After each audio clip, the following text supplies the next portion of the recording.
Þau var ansi náttið að stela þessu í lok fjórða, en hafðist ekki þessu sinni? Nei, ég held að við myndum taka þetta en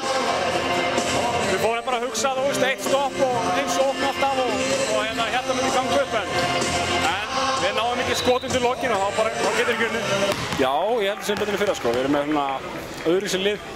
Mistur náttúrulega Magga Helga sem er hörku varnarmaður og Óla Sig sem er frábær leikstjórnandi sko, við fáum hann að Danna og Marvin inn og eins og búið að tala ég menn allir búin að segja þetta en það sem kannski við söknum frá sko, Danni og Marvin var snillingar sko en Maggi og Óli samt svona höfðu líka rosalega mikið pressis í klefanum maður saknaði þeirra og beðið að heilsa þeim en við erum með öðru sér lið, kannski meira sóknarpower en vörðum okkar liðlega í dag þannig að við þurfum að stíga hana upp og saman. Það virkaði eins og að vera svolítið pirringur í leikmönnum, hvers vegna?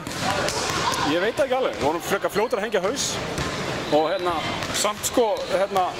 meira segja smá pirringur þegar við vorum á rönninu okkar í fjórleiknum sko. Eitthvað sem við höfum bara skoðað en ég meina, við erum allir bestu vinnir og æfum rosa vel þannig að